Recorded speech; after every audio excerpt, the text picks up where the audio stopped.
ମୁଁ ବୋଧେ ଭାବୁଛି ମୁଁ ଘର ଦ୍ୱାରା ସଂସାର କଲା ଭିତରେ ସେତିକି କଷ୍ଟ ହବନି।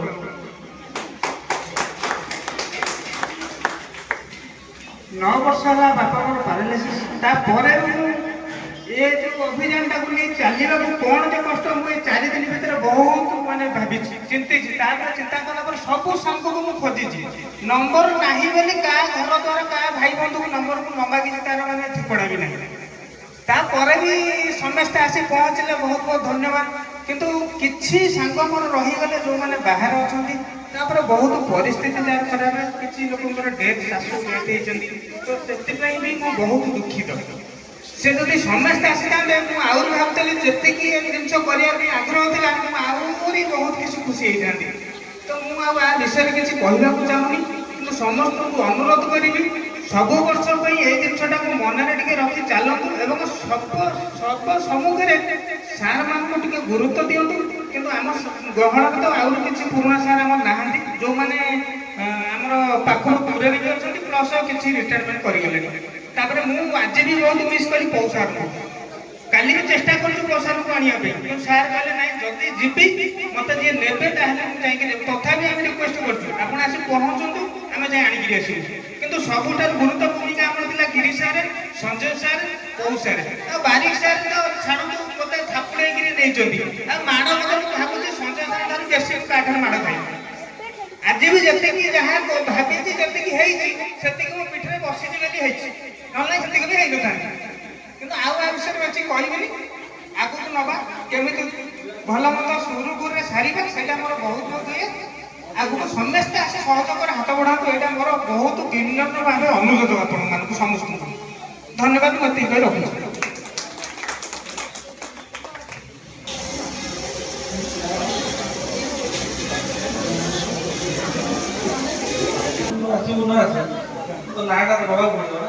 ना नियाजने आसिया पड़ो जिला बाहर थिले भी व्हाट्सएप रे जदी बेसी के मेसेज करथियो कि गेट टुगेदर हो पई से होची पार्टी बुधवार करबो सारी वर्ष हला लगे कि काई गेट टुगेदर हो नि काई गेट टुगेदर समस्त करन तमे का करो से जदी दीपक आसी न कहबो त केमी लागो आशा आस्ते भी आसे ठीक है टाइम बहुत कम सेति पे समय अधिकांत वर्तमान 26 वर्तमान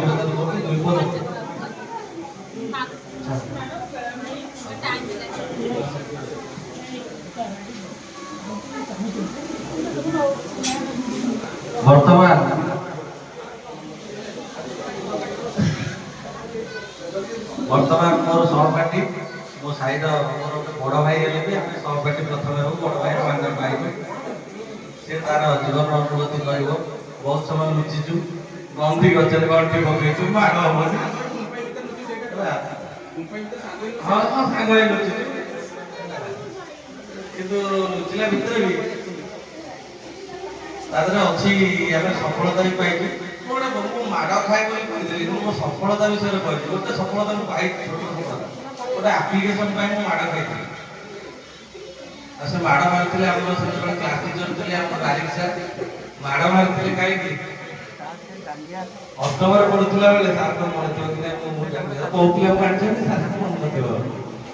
मुझे पढ़ी फिल्म देखिए जीवन में प्रथम थर चली चली पढ़ी राम फिल्म देखिए अष्टम आप्लिकेसन कौन आम जानी प्रथम आप्लिकेसन आम बोधे शिखाई था हाई मिलिटा फेवर हाई मिलिटा फेवर ड्यू टू हाई मिलिटा फेवर माने लीव एप्लिकेशन आपण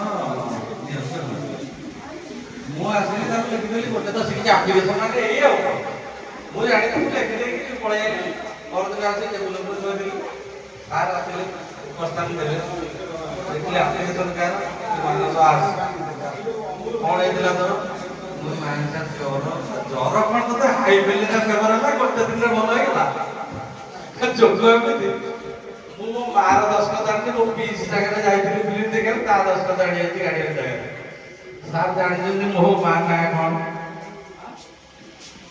तापर आरंभ हला जा एतो जानतो कोई कोन कि तार सफलता मु पाइली केते बेले मु थर पॉजिटिव परीक्षा दउथे टोल ले चाकरी कला परे टोल ले परीक्षा दउथे इंग्लिश सब्जेक्ट ସେଇଦିନ ଟୋଲ୍କୁ କୁଆଡ଼େ ଆସନ୍ତିନି, ଯୋଉଦିନ ପରୀକ୍ଷା ତା ପୂର୍ବ ଦିନ ଯିବ ଟେଷ୍ଟ ପେପର ଆଣିବ, ଚିରିବ ସବଜେକ୍ଟ ୱାଇଜ୍, ତା ପରଦିନ ନେଇକି ପକେଇକି ଗାଳିବ, ଯିଏ ଯେତେ ଗାଳିବ। ଇଂଲିଶ ଦିନ କୁଆଡ଼େ ଆସିବ ହାତ ଧରିବ। ସାର୍ କହିଲେ ଆରେ ଆଜି କିଛି ଆଉ ହେଇପାରିବନି। କ'ଣ ହେଇପାରିବନି? ମୁଁ ଯେହେତୁ ଚାକିରି କରିଥିଲି ମୋ ଲୁକଟା ବି ଅଲଗା ପ୍ରକାର ଇନ୍ କରି ମୁଠୁ ମାରିକି ଯାଏ। ରୁମ୍କୁ ପଶିଲା ବେଳେ ପିଲା ଠିଆ ହେଇଯାନ୍ତି, ସାର୍ ଆସେ। ମୁଁ ଯାଇଛି ପରୀକ୍ଷା ଦେବାକୁ। କ'ଣ କରିବେ, କ'ଣ କରାଯିବ? ସାର୍ କହିଲେ ଯାହାକୁ ଯାହା ଆସେ ତୁମେ ଲେଖ। ଏଇଟା ସ୍କୁଲରେ ପରୀକ୍ଷା ଦେବାକୁ ପିଲା କ'ଣ ପଢ଼ିଥାଏ ସେ ଲେଖିବ। ଯିଏ ଯାହା ପାଇଲା ଇଂଲିଶରେ ଆଇଲା ମିଟିଂ ସବୁ ଲେଖି ଚାଲିଲେ। ମୋ ପାଖରେ ଗୋଟେ ଶିଶୁ ମନ୍ଦିରର ଗୁରୁମା ବସିଥାଏ, ସେ ବି ପରୀକ୍ଷା ଦେଉଥାଏ, ଯେହେତୁ ଚାକିରିରେ ଦରକାର ହୁଏ ସାର୍ଟିଫିକେଟଟା। ମୋତେ ସେ ସାର୍ ବୋଲି ବି ସମ୍ବୋଧନ କରେ। ମୁଁ ମୋର ନିଶ୍ଚିନ୍ତରେ ବସିକି ଆପ୍ଲିକେସନ ଲେଖିବି, କାହିଁକିନା ଆଡ଼ୁ ତ ହେଇଛି ମ୍ୟାଲେରିଆ ଛାଡ଼ି ମୁଁ ଲେଖି ଚାଲିଲି। କ'ଣ ନା କ୍ଲାସ ରୁମ୍ର ଫ୍ୟାନ୍ ଖରାପ ହେଇଛି, ଫ୍ୟାନ୍କୁ ଓଡ଼ିଆରେ ତାକୁ ଅନୁବାଦ କରିବି। କ୍ଲାସ ରୁମ୍ର ଫ୍ୟାନ୍ ଖରାପ ହେଇଛି, ଫ୍ୟାନ୍ ସଜାଡ଼ିବା ପାଇଁ ଆପଣ ପ୍ରିନ୍ସିପାଲକୁ ଆପ୍ଲିକେସନ ଲେଖିବ।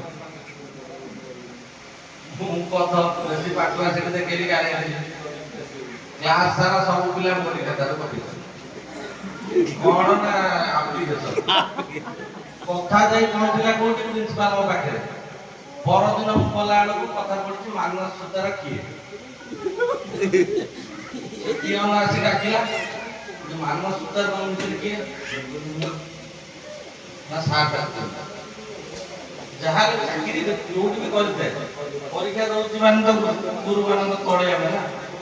କ'ଣ ଭୁଲ ହେଲା? କାଲି ଆଉ କପି କରିଦେଲେ ପିଲା ମୋଠୁ ଦେଖିକି ମୋ ଉପରେ କିଛି ଖରାପ ହବ। ଗଲି ଶାଶୁଣି ଗଲି ଯାହା ମତେ ସେ ଗୋଡ଼ଠୁ ମୁଣ୍ଡ ଯାଏ ଦେଖିଲେ, କହିଲେ ଆପଣ କ'ଣ କର? ମତେ ଟିକେ ସଫାଇଲା ବେଳେ ପ୍ରିନ୍ସିପାଲ କ'ଣ କଲେ, ଆଜ୍ଞା ଆପଣ କହିଲେ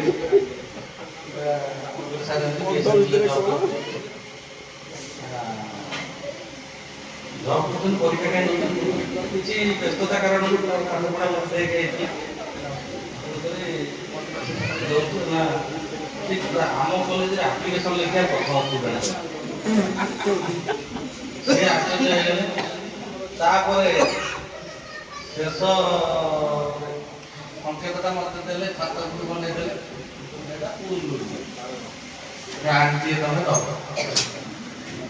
ମୁଁ ପରୀକ୍ଷା ଶେଷ ଦିନ ନେଇକି ଦେଇକି ଆସିଲି। ଆଉ ସେ ମାଡ଼ର ଡିମେରିଟ୍ ସେମିତି କିଛି ନାହିଁ, ଆମକୁ ମାଇଲା ବେଳେ କାଟେ, ସେଟା ଭିତରକୁ ପଶେ ଯୋଉଟା ଏଠି ରହିବ। ମୁଁ ଏଇଟା କାହିଁକି କହିଲି, ବେଶୀ ସମୟ ନେଇକି କହିବାକୁ, ମୋ ସାଙ୍ଗସାଥି ମାନଙ୍କର ଛୁଆମାନେ ବି ଅଛନ୍ତି। ଆଜି ସ୍କୁଲ ହେଇଯାଇଛି ଦଣ୍ଡମୁକ୍ତ ଅଞ୍ଚଳ। ସେଟା କେତେ ଦୂର ଠିକ କେତେ ଦୂର ଭୁଲ ମୁଁ ଜାଣିନି, ମୋ ମତରେ ସେଟା ସମ୍ପୂର୍ଣ୍ଣ ଭୁଲ। ଆମ ସାର୍ ମାନଙ୍କ ପାଖରେ ଥିଲା ଦୁଇଟି ଅସ୍ତ୍ର, ଗୋଟେ ଥିଲା ଖଡ଼ି, ଗୋଟେ ଥିଲା ବାଡ଼ି। ଖଡ଼ିରେ ଯାହା ଲେଖୁଥିଲେ ସେଇଟା ମୁଣ୍ଡକୁ ପଡ଼ୁଥିଲା, ବାଡ଼ିରେ ଯାହା ପିଖୁଥିଲେ ସେଇଟା ବି ମୁଣ୍ଡକୁ ପଡ଼ୁଥିଲା। ତା ପାଇଁ ଆଜି ଆମେ ଏଠି ଠିଆ ହେଇଛେ। ମୁଁ କହୁଥିବା ବେଳେ କ'ଣ ଭୁଲ ହେଇଯାଇପାରେ, କିନ୍ତୁ ଜୀବନର ମୁଁ ଭାବୁଛି ମୋ ଜୀବନର ବାସ୍ତବ ସତ କଥାଟା ହିଁ କହୁଛି। ସତ କଥାଟା ସବୁବେଳେ ଶୁଣିବାକୁ ଅଖାଡ଼ୁଆ ଲାଗେ, କିଛି ଭୁଲ ଥାଏ ସେଟା ଭୁଲ ଧରିବେନି। ପିଲାମାନେ ଏଇଟା ସାଙ୍ଗମାନଙ୍କ ପାଇଁ ଏଣ୍ଟରଟେନମେଣ୍ଟ ହେଇପାରେ, କିନ୍ତୁ ଆମ ପିଲାମାନଙ୍କ ପାଇଁ ଏଇଟା ଶିକ୍ଷଣୀୟ କଥା। ଆଉ ବେଶୀ ସମୟ ନେଉନି, ମୋର ସାଙ୍ଗ ଆଶିଷ ବୁବୁ